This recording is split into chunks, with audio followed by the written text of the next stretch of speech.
Assalamualaikum warahmatullahi wabarakatuh. Bismillahirrahmanirrahim. Alhamdulillahilladzi an'amana bi ni'matil iman wal islam.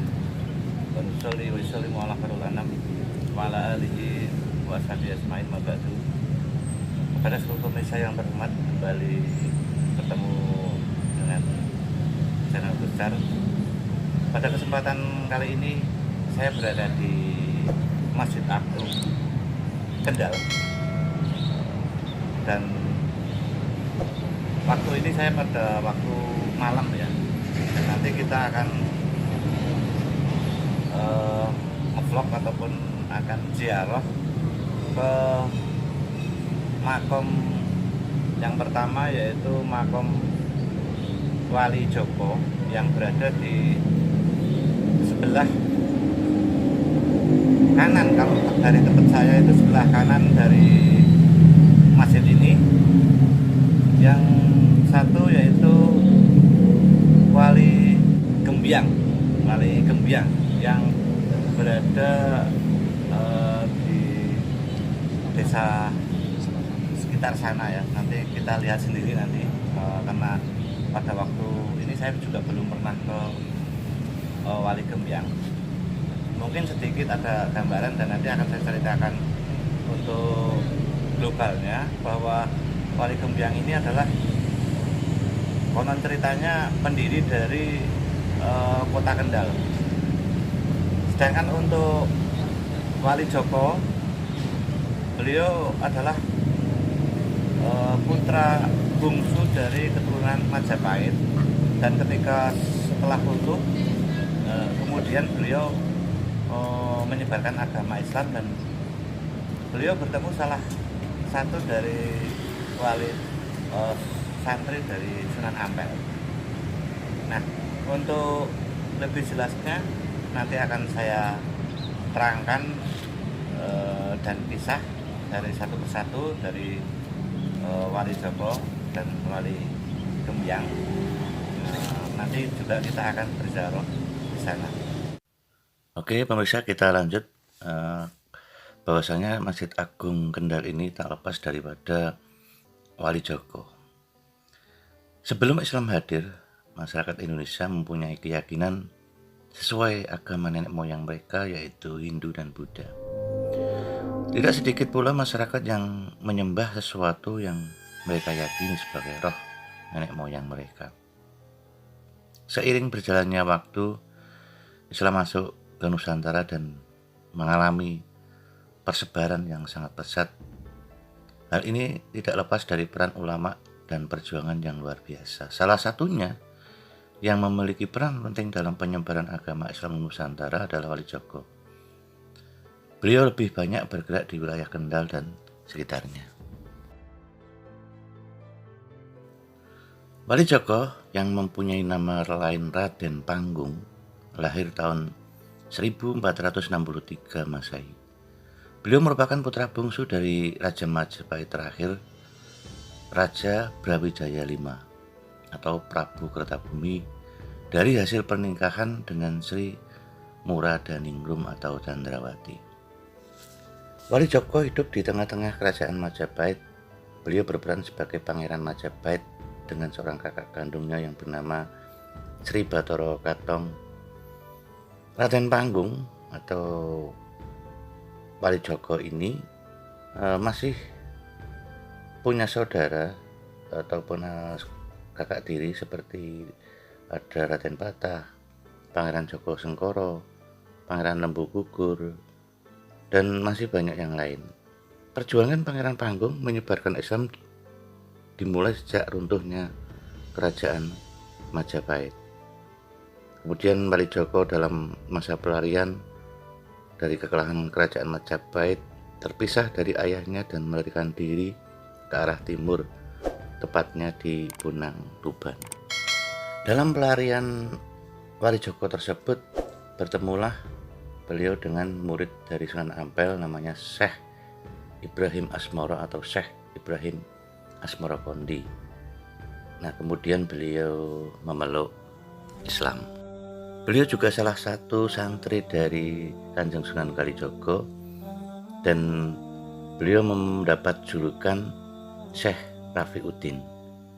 Pemberian julukan ini sebagai simbol bagi seorang yang telah mengecap ilmu dari seorang guru yang bertanda bahwa sudah selesai dalam menimba ilmu pada guru tersebut sehingga sudah terwisuda.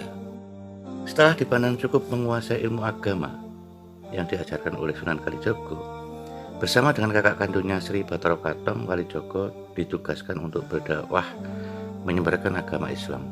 Walijogo ditugasi menyebarkan Islam di daerah Kendal dan kakaknya di daerah Kaliwungu yang kemudian dikenal di sana dengan sebutan Sunan Katong.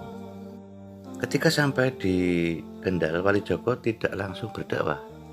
Beliau memiliki cara tersendiri untuk menarik masyarakat dan sekitar Kendal, yaitu dengan menciptakan lingkungan yang teduh, asri, nyaman, dan indah. Sehingga masyarakat akan merasa senang, nyaman, dan kerasan ketika berkunjung ke rumahnya. Beliau juga menarik perhatian masyarakat dengan membangun sarana perhubungan, irigasi, dan membangun masjid. Pada sekitar usia 30 tahun, Walijogo dengan dibantu para santrinya membangun masjid kisaran pada tahun 1493 Masehi, sehingga cukup untuk menampung santri mengaji di sana. Masjid tersebut adalah Masjid Agung Kendal yang kini berada di pusat kota Kendal. Bangunan masjid yang pertama dibangun berukuran 27 x 27 meter persegi dengan 16 saka dan atapnya bersusun 3 dibuat dari sirap dan tempat wudhu yang berbentuk kolam pendem yang mendapatkan aliran air dari Sungai Kendal yang dibuat sendiri oleh Walijogo dengan menggoreskan tongkat dari Kedung Pengilon Desa Magangan. Seluruh kehidupan Walijogo ia persembahkan untuk menyebarkan ajaran agama Islam. Bahkan ia rela untuk tidak melepas masa lajangnya dan tidak menikah hingga meninggal pada usia sekitar 63 tahun pada tahun 1526 Masehi demi tersebar luasnya agama Islam. Karena itu, beliau dikenal dengan Walijogo atau Perjaka. Setelah meninggal, beliau dimakamkan di rumahnya yang terletak di sebelah tenggara Masjid Agung Kendal. Itulah sedikit kisah tentang Walijogo dan kita melanjutkan ziarah ke Wali Gembyang. Letak dari makam Wali Gembyang sangat dekat dengan kantor-kantor pusat pemerintahan Kabupaten Kendal seperti kantor Bupati Kendal dengan Badan Kepegawaian dan Bapeda Kabupaten Kendal dan kantor-kantor strategis yang lain. Nggak heran jika makam satu ini sering didatangi oleh para penjabat. Jika Anda ingin ziarah ke makam ini, bisa saja lewat Google Map. Insya Allah bisa langsung tertuju di makam ini. Wali Gembyang yang terkenal dengan Mandi Ucapani merupakan salah satu ulama terkenal penyebar agama Islam dan juga pendiri Kabupaten Kendal. Oleh karena itu, Wali Gembyang termasuk sosok yang dituakan di kabupaten ini. Beliau dimakamkan di Kelurahan Patukangan. Makam ini berjarak kurang lebih 1 km dari Masjid Agung Kendal yang tadi. Dan saya sendiri jalan kaki menuju makam tersebut.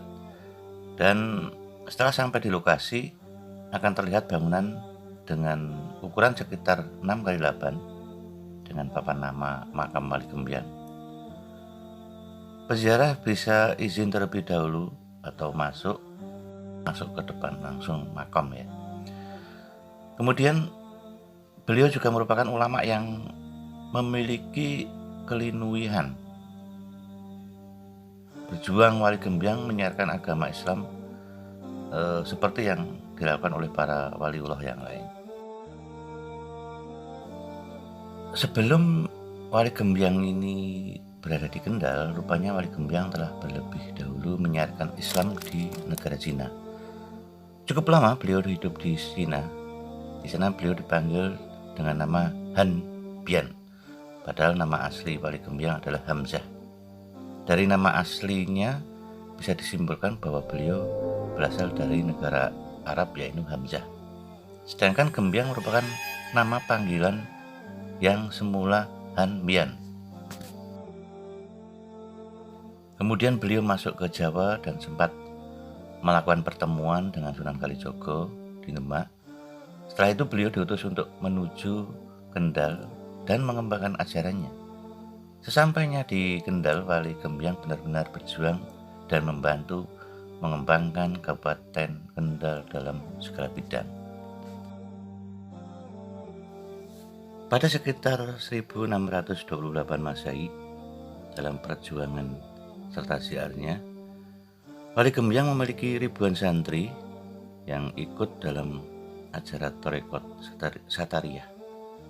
Semasa hidupnya, Wali Gembyang dikenal dengan sifatnya yang ramah, sederhana, dan sopan. Namun di balik itu semua, beliau memiliki suatu kelenawihan yang sungguh luar biasa. Beliau dikenal dengan kesaktiannya yang saat berucap sumpah dalam beradu kebenaran, karena apa yang ada diucapkan oleh Wali Gembyang atau ucapan orang lain yang berada kebenaran, maka itulah yang bakal benar-benar terjadi. Dalam bahasa Jawa sering disebut mandi ucapane, sebab dahulu pernah ada kejadian yang memang benar-benar mengagetkan. Kisah ini diceritakan oleh juru kunci. Ada suatu pasang suami istri yang sedang bertengkar datang ke makam Wali Gembyang. Sempat ditanya, mereka melakukan sumpah jika salah satu dari mereka akan menerima akibatnya jika berkata tidak benar. Tidak jauh melangkah dari makam sang suami langsung jatuh pingsan dan kemudian dibawa ke juru kunci. Setelah dibacakan berbagai macam doa, tiba-tiba sang suami sadar dan langsung memeluk istrinya sambil mengaku kesalahannya dan meminta maaf. Sejak itulah para peziarah yang baru sekali datang ke makam Wali Gembyang akan diberitahu agar tidak berbicara kotor dan mengucapkan sumpah di areal makam ini. Inilah perjalanan ziarah kami dari tadi di Wali Joko dan di Wali Gembyang, dan sedikit ada cerita. Sekali lagi, jika ada kekurangan dalam saya bertutur kata, mohon maaf yang sebesar-besarnya. Semoga sedikit bisa membantu untuk para pemirsa yang ingin berziarah di Wali Joko dan Wali Gembyang. Mungkin itu yang bisa kami sampaikan.